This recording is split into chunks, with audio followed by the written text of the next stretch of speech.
Bonjour, je m'appelle Amélie et tous les mardis, je vous propose de rencontrer une personne qui essaye de son mieux de répondre aux enjeux écologiques à travers des petits ou grands gestes du quotidien. J'espère que vous écouterez avec affection leur chemin, leurs combats, leur colère, ainsi que leur joie, leur fierté et leurs bons conseils. Évidemment, nous pouvons mettre de la douceur et de l'optimisme dans l'écologie. À travers ces épisodes, je souhaite semer des petites graines qui permettront, évidemment, de faire éclore de nouvelles croyances.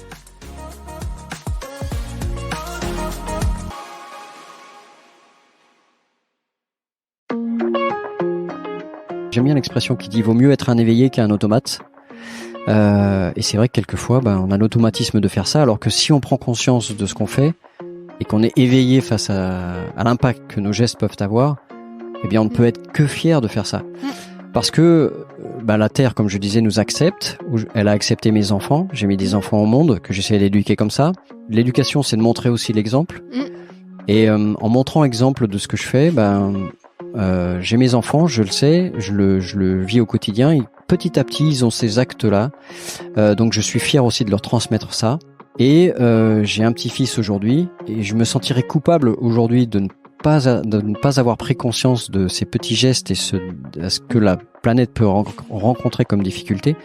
Donc je ne peux être qu'heureux de faire ces petits gestes au quotidien. J'aimerais pas en fait voir mon petit-fils souffrir de ça et de me dire si j'avais su, j'aurais fait ça.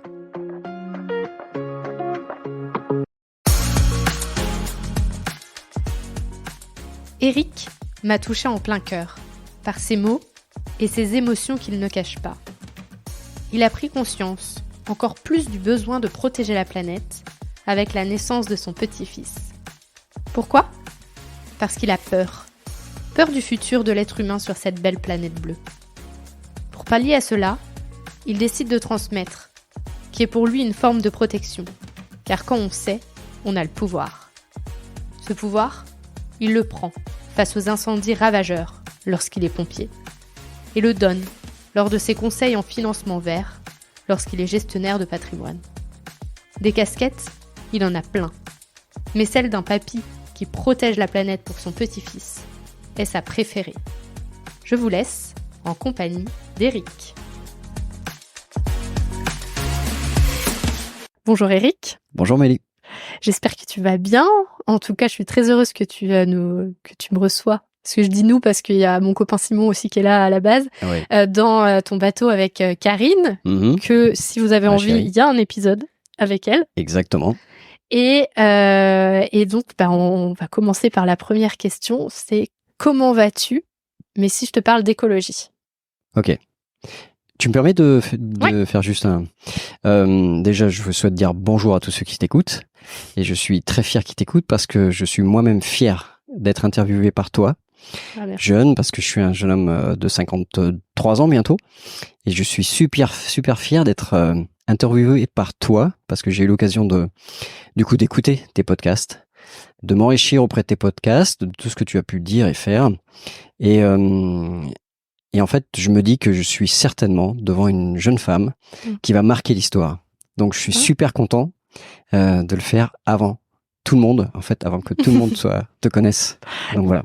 Merci, ça me touche Je t'en prie, beaucoup. avec grand plaisir. Ça sort du cœur.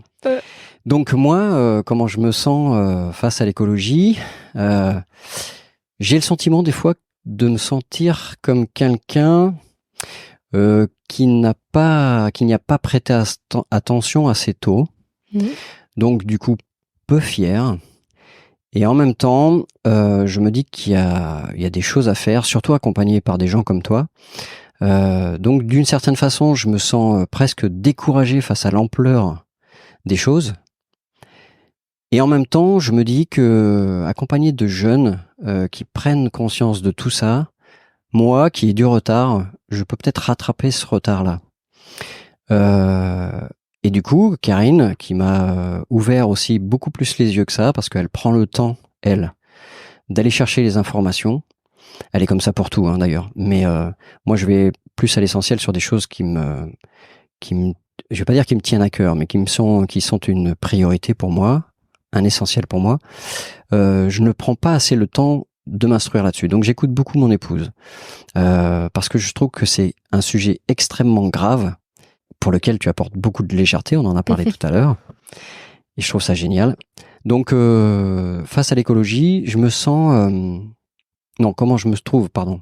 Ouais, comment tu te comment je me sens? sens, voilà, face à l'écologie, je me sens en fait, alors pas perdu, puisque j'ai retrouvé le chemin grâce à toi, mais je me sens comme quelqu'un qui a besoin d'apprendre beaucoup de choses, qui a envie d'apprendre beaucoup de choses, d'une façon stressée, face à la tâche, l'ampleur de la tâche, et mais malgré tout avec beaucoup de positivité et d'entrain. Voilà. Ouais. Et comment tu te présenterais sous le prisme de l'écologie? Quel est ton chemin dans l'écologie aujourd'hui? Comment t'en es arrivé à cette écologie?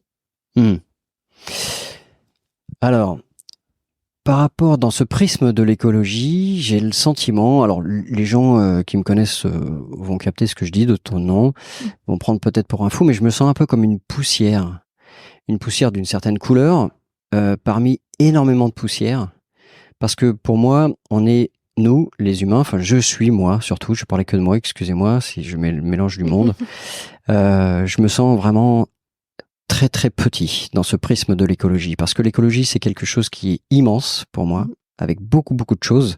Dans un prisme il y a beaucoup de facettes, beaucoup d'angles, et j'ai le sentiment d'être sur une arête de ce prisme-là, d'être une petite poussière de couleur qui se rapproche de certaines autres poussières comme toi par exemple, et on va se réunir, on va former un noyau, et en fait dans ce prisme-là on voit qu'il y a tout un tas de facettes, de choses à prendre en compte, comme le traitement de l'eau, la perte d'énergie, la perte énergétique, pardon, de nos habitats, le réchauffement climatique, le gaz à effet de serre. Enfin, il y a tout un tas de choses.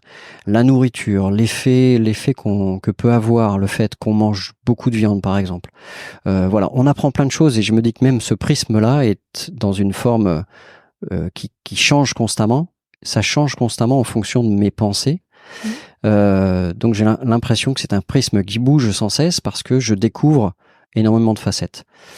Malgré tout, je me dis qu'on est poussière face à cette immensité, mais que petit à petit, ces poussières de couleurs, il y a deux couleurs, hein, il y a une couleur bleue et une couleur rouge dans mon imagination. Et en fait, on est très très peu de poussière bleue, puisque je fais partie des bleus. Mais petit à petit, ces bleus-là attirent du rouge à devenir bleu. Et je me dis qu'à nous-mêmes, on va pouvoir un peu stopper et embellir ces différentes facettes, stopper ce prisme de manière à ce qu'il ne bouge plus, et que on fasse un jour que ce prisme soit à nouveau une sphère propre. Voilà. Et comment tu amènes autour de toi les gens que tu pourrais voir comme des poussières rouges à devenir des poussières bleues? Alors, déjà, je suis quelqu'un de communicant. J'aime beaucoup parler, j'aime beaucoup écouter, j'aime beaucoup m'enrichir. Et du coup, autour de moi, des gens qui ne... Alors c'est assez compliqué, parce que c'est vrai que des gens...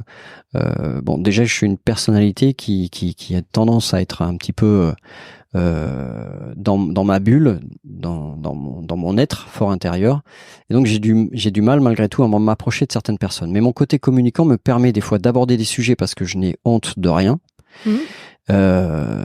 surtout pas de moi. J'ai des fois honte de comportement de certains, et ce comportement de certains qui ne touche que moi m'amène quelquefois à aller communiquer avec eux pour savoir un petit peu pour quelles raisons ils font ça, etc. Est-ce que ce sont des habitudes, est-ce que ce sont des envies, des besoins? Et du coup, si cette personne communique avec moi, eh bien, je me sens en fait en terrain relativement serein et non hostile. Et du coup, je me permets de dire moi ma façon de faire les choses. Et des fois, de manière subtile, je dis que étonnamment, j'ai découvert que le fait de ne plus manger de viande, ou beaucoup moins, parce que j'avoue que il m'arrive d'en manger, déjà pour ne pas frustrer des gens qui m'ont fait un bon plat, et puis d'aimer quand même encore malgré tout ça, mais plus ça va, plus je m'en passe, Et du coup, je leur fais passer le message comme quoi on peut, des fois, juste se rendre compte que l'habitude de manger de la viande, par exemple, ça reste juste une facette du prisme, qu'on peut s'en passer et que le fait de s'en passer, il y a des choses qui vont changer dans l'existence de cette viande-là et donc qui va réagir peut-être dans la culture des céréales, par exemple, pour nourrir les bêtes, etc. Donc, j'hésite pas à communiquer sur ce que je ressens. J'hésite pas aussi, par exemple, à éteindre les lumières derrière certaines personnes, à communiquer le fait aussi que, par exemple, je préfère mettre mon salaire dans les vacances que je vais faire payer à mes enfants que de le mettre dans les factures EDF. Déjà, pareil pour l'eau, de faire attention à l'eau, qu'on peut très bien se laver des fois au gant plutôt que de prendre une douche, ou alors prendre une douche d'une certaine façon. Donc voilà, je donne des fois, je m'exprime de manière orale ou gestuelle devant les personnes et petit à petit je me dis tiens est-ce que mon comportement a fait que ça l'a éveillé sur certaines choses. Dire que par exemple j'ai des copains qui voyagent beaucoup en avion et je leur demande si par exemple ils connaissent telle ou telle partie de la France et pourquoi voyager en avion ou découvrir certains pays alors qu'en France il y a quand même beaucoup d'endroits magnifiques et qui peuvent déjà tout simplement se découvrir en vélo parce que il y a des endroits tout proches de chez nous qu'on n'a pas des fois l'instinct d'aller visiter alors que c'est magnifique et des fois plutôt que d'aller passer un week-end au Maroc par exemple en ayant pris l'avion on peut passer un week-end d'autant plus agréable en prenant le vélo et en découvrant juste l'environnement qu'on a proche de nous. Donc il y en a certains qui me posent la question ou qui me disent tiens je suis parti en vacances à tel endroit, on a pris l'avion avec mes enfants, et ça nous a coûté 4000 balles mais d'un côté je suis super content pour eux parce qu'ils ont soufflé, ils ont pris des vacances et ils reviennent au boulot, j'allais dire au job mais ils reviennent au boulot, ils sont clean. Et en même temps quand ils me posent la question, il y en a souvent qui me disent ouais t'as été dans quel pays, t'es tout bronzé. Je dis écoute, moi je suis resté chez moi. Ce qu'il y a, c'est que j'ai juste la chance d'avoir un grand terrain, mais une petite tondeuse. Et c'est vrai que du coup, je bronze en tondant ma tondeuse, en passant ma tondeuse, et non pas en allant voyager dans un autre pays. Et je dis en même temps, ça me va très bien comme ça parce que je sais que l'avion pollue énormément.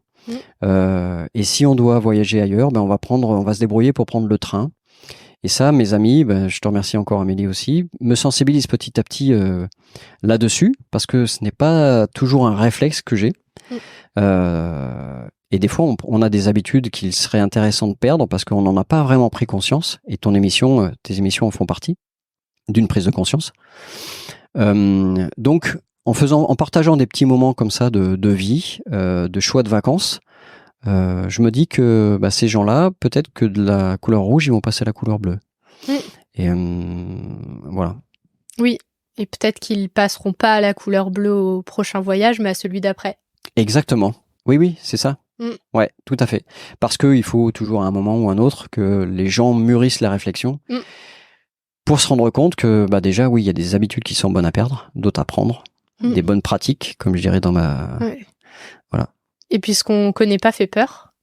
Oui. Et vu que partout on nous montre l'avion, en fait c'est devenu quelque chose de tellement commun que ça fait plus peur aux gens et au contraire ça fait rêver. Alors que de prendre son vélo et de partir à 20 km de chez soi, ça fait peur parce qu'on a l'impression qu'on va pas se dépayser. Oui, c'est ça. Ouais, tout à fait. Et alors que se dépayser, tout dépend après la façon dont on observe les choses et dont on vit le moment présent, parce que ça aussi j'ai appris à le vivre. Et je pense que l'avion aussi permet de répondre à une certaine envie du tout de suite et maintenant. C'est vrai quand on se dit voyager en train, ouais mais t'imagines, en gros sur une semaine de vacances ou 15 jours de vacances, on va peut-être passer 2 jours dans le train, 2 jours dans le train de retour. Donc sur 15 jours de vacances, on va avoir 11 jours de vacances réellement. Mais si on le voit comme ça, effectivement, tu te dis il vaut mieux que je prenne 1h30 d'avion et je gagne 1h30 sur mes 15 jours, donc je gagne 3 heures. Enfin, je ne perds entre guillemets que 3 heures sur mes 15 jours de vacances, c'est génial. Mais si on se rend compte de l'impact que ça a et qu'en fait, c'est juste le mindset qu'il faut changer, le regard qu'il faut changer sur et pourquoi mes vacances ne commenceraient pas par le moment où je ferme ma valise et je quitte la maison pour aller prendre le train. Et du coup, j'avais lu une personne qui disait que déjà, rien que sur le quai de la gare, le fait de regarder les gens, on commence déjà à voyager. Je crois que c'est toi d'ailleurs aussi qui le disais. Mais eh ben, c'est vrai, juste en prenant conscience de ça, on commence déjà à voyager, au même titre que quand on prend le vélo. Eh bien, si on prend le temps de respirer, de renifler, de sentir, de profiter de... Alors, bien sûr, ceux qui sont en ville, ça peut être compliqué. Mais ceux qui ont la chance d'être en campagne comme moi, eh bien, on se rend compte qu'il y a des endroits magnifiques. Alors, des fois, on sent un petit peu les charognes, les animaux qui ont crevé en forêt, mais ça fait partie aussi de la nature. Mais il y a des odeurs de végétation, enfin, qui m'imprègnent énormément. Selon s'il a plu, il y a des odeurs de foin qui me rappellent mon enfance, moi qui ai vécu en campagne aussi. Quand on est au bord de l'eau, il y a cette odeur aussi d'écume, etc., d'algues, d'iode. Voilà, on commence déjà à voyager comme ça et je me dis que quand on prend le train, eh bien, ok, sur les 15 jours de congé, si je vois différemment les 4 jours que je vais passer en train et que pour moi ça va être un voyage, en plus on va rencontrer du monde, on va avoir le temps de discuter, de bouquiner, de travailler, enfin voilà. Nos stress, et même si on dit que l'avion c'est un outil de voyage qui nous permet, qui est relativement sécure, bon moi personnellement ça me fait flipper, mais voilà, je préfère prendre le train aujourd'hui, même si j'ai changé un petit peu mon regard sur les vacances, et pour moi les vacances commencent sur le quai de la gare. Voilà, j'ai peut-être perdu ta question. Non, c'est ok. Non, c'est ok. Et là, tu disais que tu t'imprégnais beaucoup des odeurs, de ton environnement, de la nature qu'il y a autour de toi. Oui. Et cette transition écologique où on voit des incendies qu'il y a pu y avoir, donc moins en France cette année, mais l'année dernière beaucoup. Ouais. Et toi, ça te touche particulièrement parce que t'es pompier professionnel. Ouais. Et donc toi, directement, en fait, tu es là au moment de l'urgence. Ouais.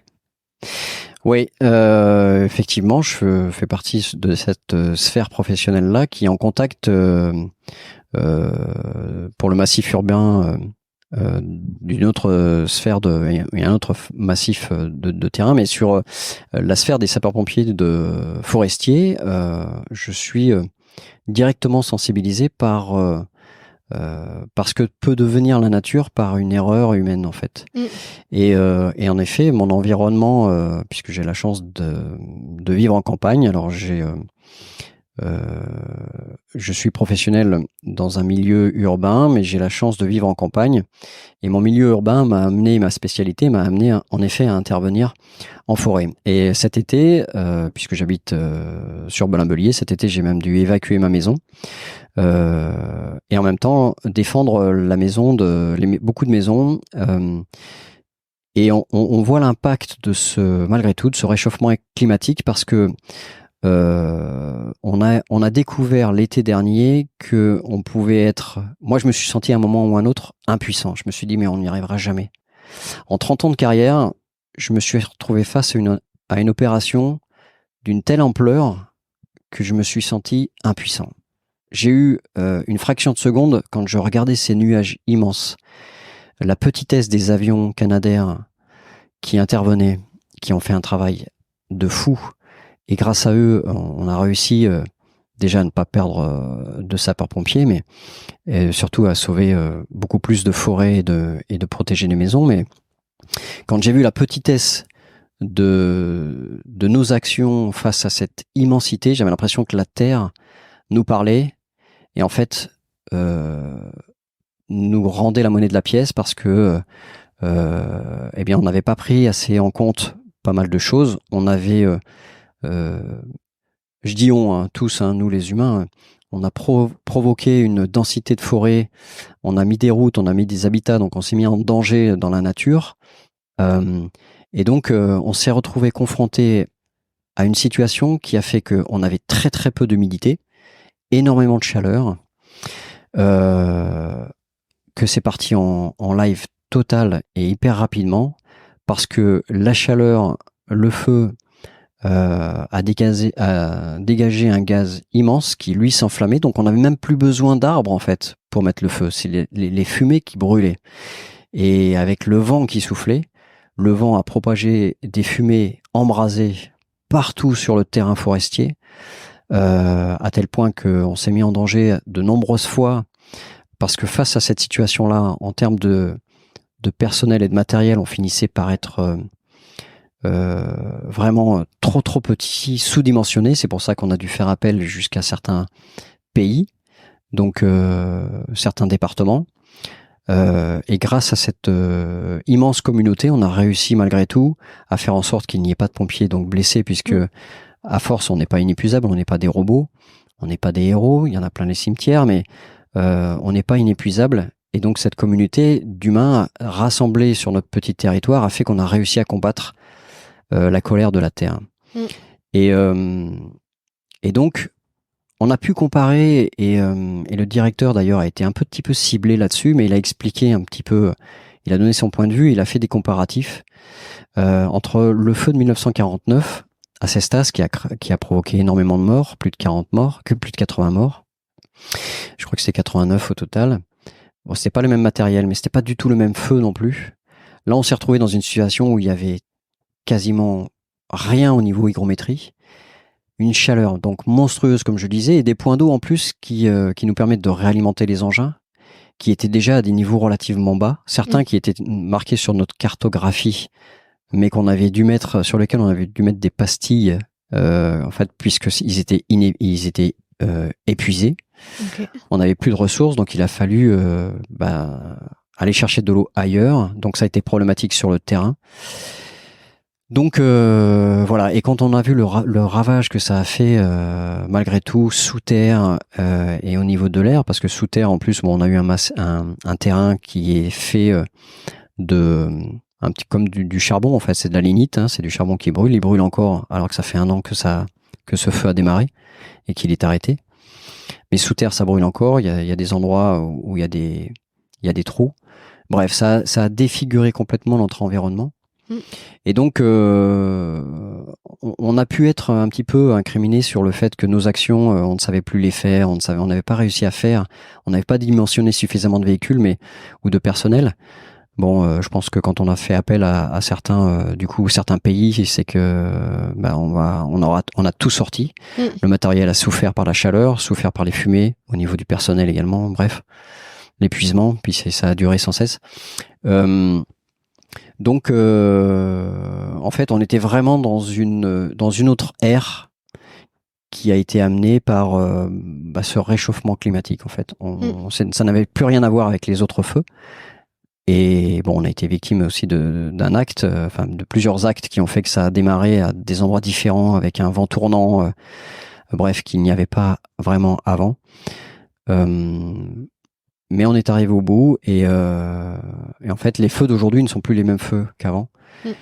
Malgré tout, on a une page de notre histoire s'est tournée. On dimensionne les véhicules, on dimensionne la forêt d'une autre manière aussi, puisque les forestiers, la culture des arbres et l'essence peut-être des arbres vont être différentes.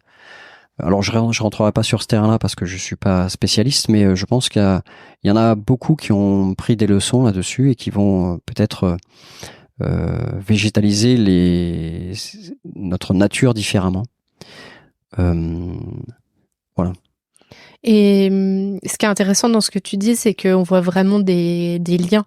Le manque d'eau, l'incendie qui est là, qu'on n'arrive pas à maîtriser parce que manque d'eau, les manques de moyens aussi, ce sentiment d'être impuissant face à l'immensité de la nature.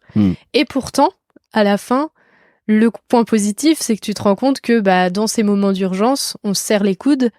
Et donc, en fait, l'humain est capable de choses énormes. Quoi. Oui, c'est ça. En fait, c'est ce qu'il faut garder en tête au niveau de l'écologie. C'est qu'on peut se dire, comme par exemple, je sais pas, baisser le chauffage ou utiliser moins d'eau, ceci, cela. On a tendance à se dire, c'est pas parce que je vais ne pas prendre l'avion ou je vais moins utiliser d'eau que ça y est, je vais sauver la planète. Non, certes, mais si chacun fait son action, comme le colibri face au feu justement, si chacun fait sa part, on est nous suffisamment humain et on sait se rassembler quand on est face à des tâches immenses et compliquées et urgentes, eh bien on y arrivera. Comme Gandhi, Gandhi qui a amené toute une communauté juste à faire changer les opinions en ramassant une poignée de sel face à une dictature britannique, parce que en Inde, eh bien, ils ne pouvaient pas utiliser le sel qu'ils cultivaient, ou alors ils payaient une taxe énorme. Alors que, en fait, en faisant une petite action comme Gandhi l'a fait, eh bien, on peut changer les opinions, on peut changer la vision des choses, et on peut faire réaliser, en fait, des fois l'absurdité de nos actes. Et donc, le fait de tous se réunir et de chacun faire sa part, on y arrivera. Et en effet, je pense que c'est ce qu'il faut garder en tête. Si chacun fait une petite action ou deux petites actions et que tout le monde le fait à nous-mêmes, c'est ce que je disais tout à l'heure au niveau des poussières. Si on devient tous bleus, on va pouvoir faire quelque chose pour sauver notre planète, qui est en train de souffrir en ce moment et qui nous le fait payer d'une certaine façon. Alors, on paye ce qu'on est en train de mettre en place, ce qu'on est en train de faire vivre à la planète, parce que la planète, en fait, pour l'instant, elle nous accepte. Mais le jour où elle veut nous balayer, elle l'a montré un petit peu, elle nous balaye, on n'est rien en fait. Donc cette image de poussière, pour moi, ça reflète plein de choses. Et on met un truc qui est assez stupide. Je me dis que il fait de plus en plus chaud l'été, on a des périodes plus longues, donc des périodes chaudes plus longues. Et qu'est-ce qu'on fait en fait? On fait une clim. On met une clim en place pour être bien. Mais du coup, on gueule parce que il fait chaud, on se plaint. Mais du coup, on met une clim en route pour pas avoir chaud. Mais le fait de mettre la clim, ça amplifie la difficulté qu'a la Terre à réguler, quoi. Donc, on crée notre propre chaleur. Enfin, c'est un peu stupide, c'est paradoxal. Donc moi, je préfère végétaliser mon environnement. Bon, mes volets sont pas noirs, même si au départ, je suis en train d'extrapoler, mais même si au départ, ma maison, je voulais des volets noirs parce que ça claque, je trouve, sur une maison blanche. Je me dis aujourd'hui, les choses ont bien fait. Enfin, les choses se sont bien faites toutes seules parce que en fait, les volets noirs auraient emmagasiné énormément de chaleur et rejeté la lumière, alors que le blanc, du coup, capte la lumière mais rejette la chaleur. Donc le fait, nous, de se protéger juste en ouvrant la nuit, en fermant les volets, même si on a l'impression d'être cabané, eh bien, on se protège de la chaleur comme ça. On n'a pas de clim. Moi, dans ma voiture, j'ai plus de clim depuis 2 ans et demi. Non seulement, ça peut me coûter cher, mais à la limite, si je voulais ne plus avoir mon t-shirt trempé quand je sors de ma voiture, j'achèterais le produit où je ferais réparer ma bagnole. Mais aujourd'hui, je sais en fait ce que produit l'acte de mettre une climatisation. Bon, tant pis, j'ouvre la fenêtre, je prends plus l'autoroute, je prends les petites nationales, et puis je roule avec la fenêtre légèrement ouverte, je crée un petit courant d'air. Bon, je sais que les fenêtres complètement ouvertes, ça gaspille aussi le carburant, puisque du coup ça freine la voiture. Donc j'essaye de ménager la chèvre le chou, mais je me dis que c'est toujours mieux que de mettre la clim. Et puis bon voilà, je transpire, il faut boire un peu. Boire, c'est pas mauvais. Boire de l'eau, bien sûr.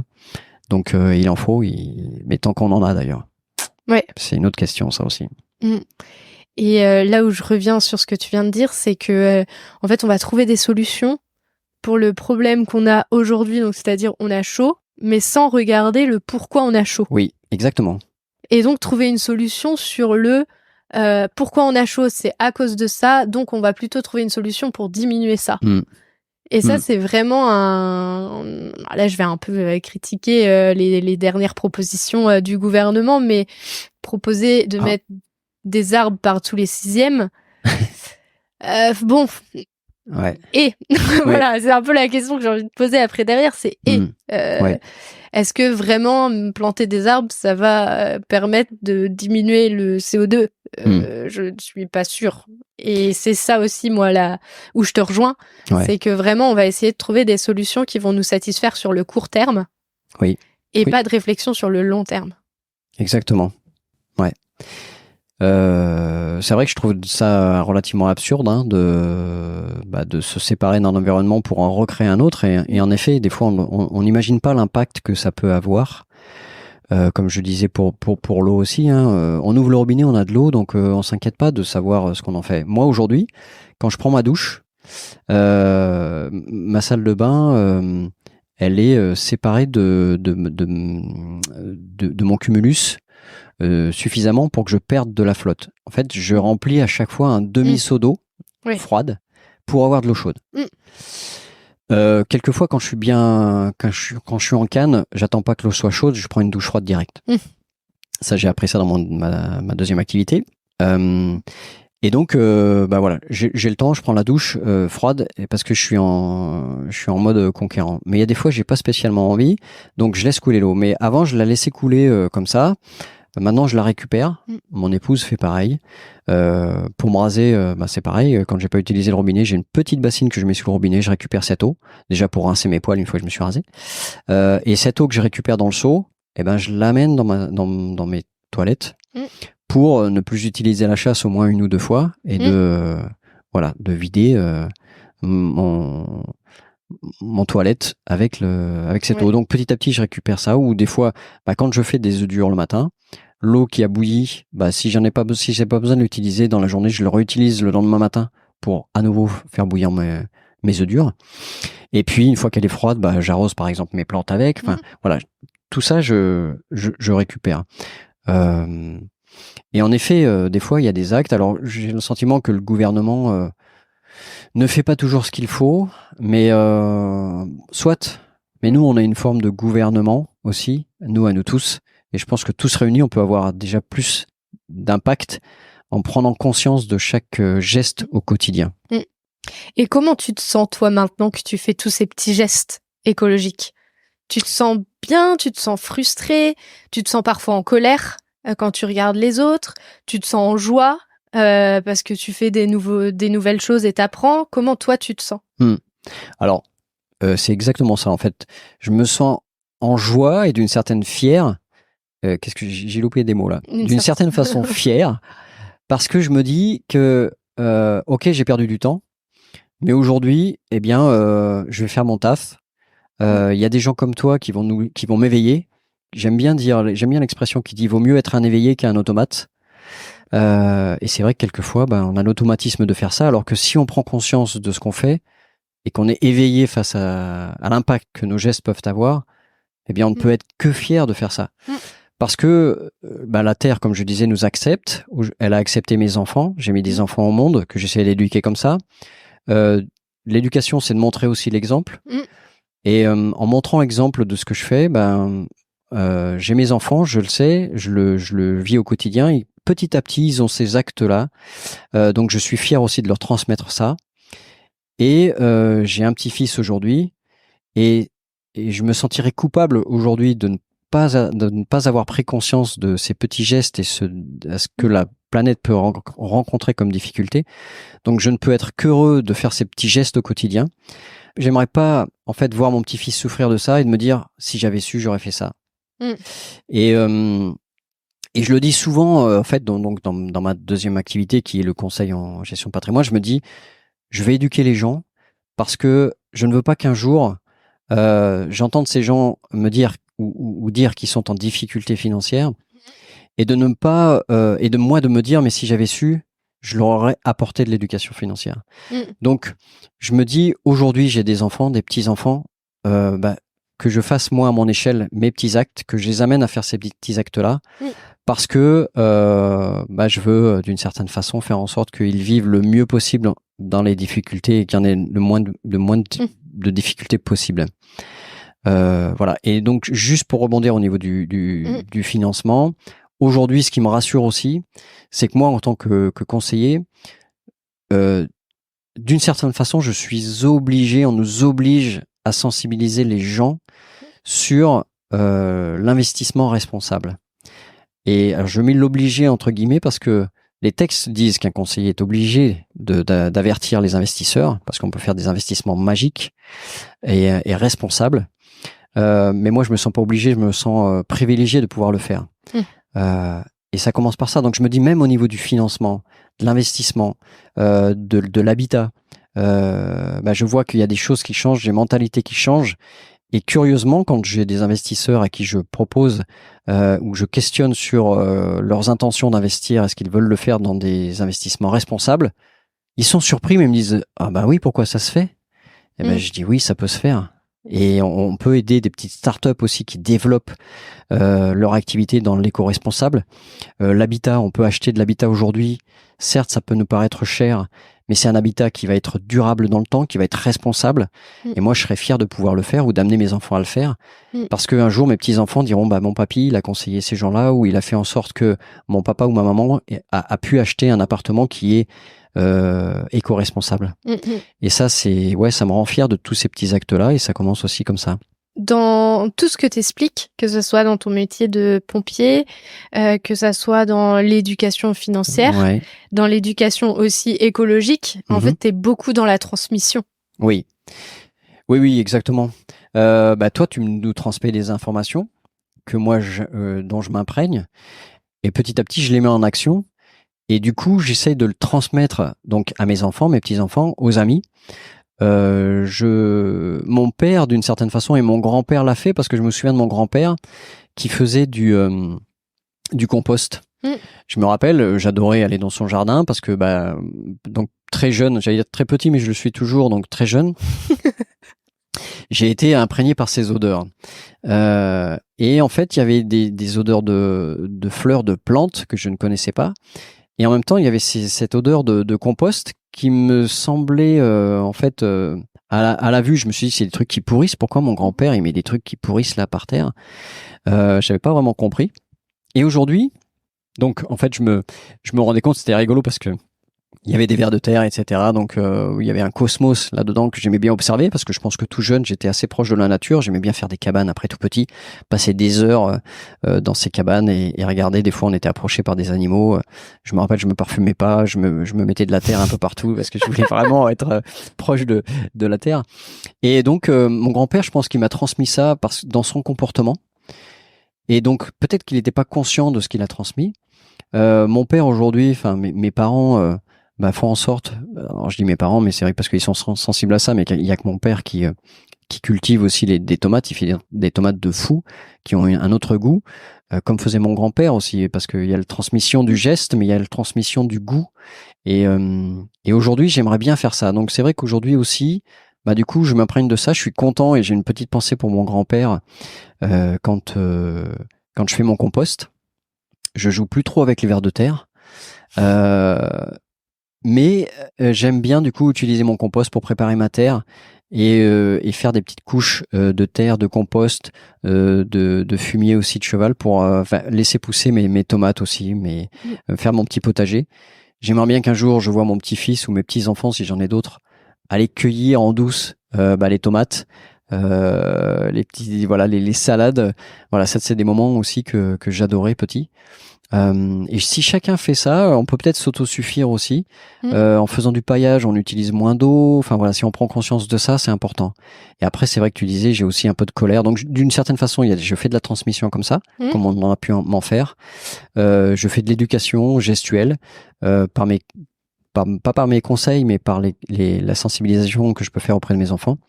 Donc j'en suis fier, je suis heureux de faire tout ça, d'être en capacité de le faire. Et j'apprends, mais en même temps je suis en colère parce que j'en vois certains qui arrosent leur terrain en pleine journée, qui coupent l'herbe à ras parce qu'ils veulent une herbe chouette, mais de nos jours une herbe chouette ça nécessite de l'eau. Et pourquoi qu'est-ce que ça peut faire? Laissons la nature faire. Maintenant quand je tonds, il y a une partie de mon terrain que je ne tonds plus parce que je laisse les petites fleurs qui poussent parce que j'aime regarder les abeilles. Je me dis est-ce que les abeilles, je suis content de les avoir chez moi. Parce que je me dis, grâce à mon petit morceau de terrain sur lesquels elles viennent butiner, peut-être que ça pollinise d'autres fruits, d'autres arbres. On choisit aussi nos arbres. On essaye de planter de l'acacia, de l'érable qui enrichit le sol, qui l'aère. Même les feuilles d'érable permettent de créer de l'humus, etc. Enfin, voilà, j'ai pris conscience de plein de choses et je serais vraiment très heureux aussi. Donc j'en suis très heureux et assez fier, même si j'ai mis du temps.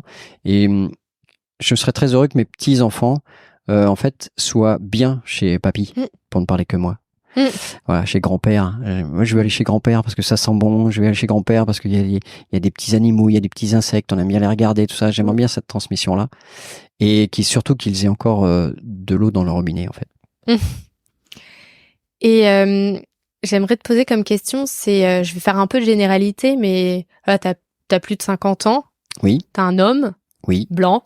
Oui. Et il y a eu toute une éducation autour de vous. Moi, je parle aussi par rapport à mon père qui est un peu plus vieux que toi. Et c'est vrai que là, on arrive avec des nouveaux concepts qui n'étaient pas forcément ceux avec lesquels on vous a promis que... souvent, on vous a promis que tu travailles, t'arrives à la retraite et là, tu profites. Et là, on est un peu en train de dire, en fait, t'arrives à la retraite et tu pourras pas profiter parce qu'en fait, la planète, elle te laissera pas l'occasion de profiter.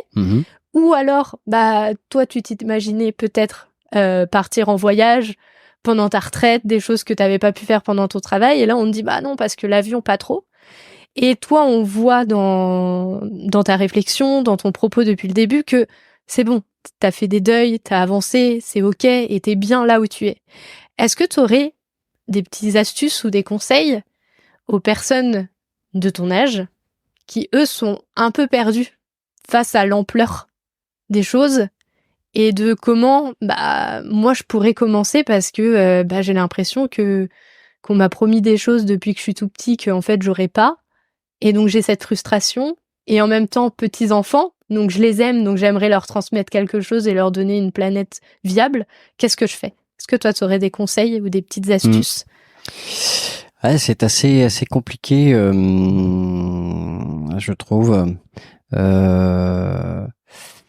Des conseils, je ne sais pas. Si le premier conseil que je pourrais faire, c'est de dire à ces gens-là, perdez vos habitudes, ouvrez-vous, écoutez les podcasts d'Amélie, en commençant comme ça, et puis essayez, de ne pas gaspiller son temps et de s'enrichir sur les bonnes pratiques, de voir plus loin et de ne pas penser à eux, mais de penser à ce que nos petits-enfants ou nos enfants vont vivre, de se projeter en fait. Donc ouais, je pense que ça peut être intéressant de perdre ses habitudes et de découvrir d'autres choses. On a beau avoir 50 ans, moi le fait d'avoir bientôt 53 ans, toutes mes dents, un peu de cheveux blancs, donc mais d'être accompagné par des jeunes, j'ai le sentiment que ces jeunes-là, ils ont de l'engouement pour la vie. Eh bien moi je ne suis pas j'ai pas fini en fait ma vie, au contraire, je vais aller dans le move et dans l'accompagnement de ces jeunes-là pour aller de l'avant. Et du coup, copier certains jeunes qui ont des idées comme toi et qui ont de la culture à nous apporter. Et mais surtout, penser à nos enfants et à l'impact que ça peut avoir. Enfin, que nos comportements et nos habitudes, notre petit confort qu'on aime bien, eh bien, pensons au confort de nos enfants plus tard, ou de nos petits-enfants plus tard, plutôt que de penser au nôtre. Et je pense qu'on s'adaptera quoi qu'il en soit. Comme nos grands-parents se sont adaptés à l'après-guerre, on s'adaptera, puisqu'on prend conscience en fait que ce que l'on peut et ce que l'on a fait jusqu'aujourd'hui, c'est pas génial pour l'environnement. Mais si on respecte un minimum les enfants qu'on a mis au monde et du coup les petits-enfants que nos enfants ont mis au monde, eh bien on doit changer quoi qu'il en soit. Donc même si chacun fait un petit acte, qu'il ne perde pas de vue que ce petit acte multiplié par le nombre de personnes fera que ça deviendra un acte essentiel pour notre planète, en fait. Et pour finir, la dernière question, après cette jolie réponse, c'est qu'est-ce que l'écologie pour toi ? Alors, l'écologie pour moi, là c'est pareil, l'écologie pour moi, je vais revenir à une vision qui est que pour moi l'écologie c'est une forme de poumon, un poumon joli, rose, dans lequel on a tous une part comme une part d'investissement en fait, et que à nous d'en prendre soin ou pas. Et qu'en fait, si on n'est pas conscient que ce poumon-là, il va nous permettre de bien respirer, et bien petit à petit, on va l'atrophier. Et j'ai le sentiment qu'on est en train de le faire à une toute petite échelle. Et bien pourquoi est-ce qu'on va se priver de l'air qu'on nous apporte? Donc pour moi, l'écologie, c'est un poumon pour lequel on doit prendre soin. Il suffit de peu de choses, de petits actes, etc. Mais prenons-en soin. On a chacun une petite propriété de ce poumon-là qu'on peut identifier à plusieurs facettes du prisme dont je parlais tout à l'heure. Prenons-en soin parce que j'ai le sentiment qu'il s'abîme un petit peu aujourd'hui par négligence, mais que rien n'est perdu. Et que quoi qu'il en soit, si on apporte de l'oxygène à ce poumon-là, et un petit peu de vie, d'humanité, d'amour, et bien ce poumon qui commence un petit peu à se fragiliser, à devenir de plus en plus sec, eh bien on peut l'embellir et faire en sorte qu'il nous apporte du bonheur et une longue vie. Surtout, donc j'en reviens à nos jeunes et aux petits jeunes qui arrivent. Est-ce que tu veux rajouter quelque chose? Que je pense qu'il est important qu'on prenne tous conscience à notre petite échelle, de l'impact que nos petits actes peuvent avoir sur cette immensité qu'est notre planète, et que il faut écouter un petit peu ce qu'elle nous dit, parce qu'elle va nous le faire payer un jour ou l'autre, quoi. Si elle a besoin, elle se passera de nous, et pour renaître, elle l'a fait il y a quelques centaines de millions d'années. Donc prenez soin de vous avant tout. Prenez soin des personnes qui vous entourent, parce que ça va pas changer votre quotidien, en fait. Autant que ça. Vous allez pas... Donc voilà, un petit acte suffira. Donc soyez des éveillés et non des automates. Merci d'avoir écouté cet épisode. J'espère qu'il vous a donné envie de participer à la transition écologique et vous a donné une nouvelle oreille attentive à ce qui nous entoure. Si le cœur vous en dit, je vous propose de me laisser un avis, de vous abonner et de me rejoindre sur Instagram, Facebook et LinkedIn. Vous pouvez m'envoyer un message à évidemment e.vie.de2ment.podcast@gmail.com. En attendant mardi prochain, je vous souhaite, évidemment, de jolis moments de vie en pleine nature.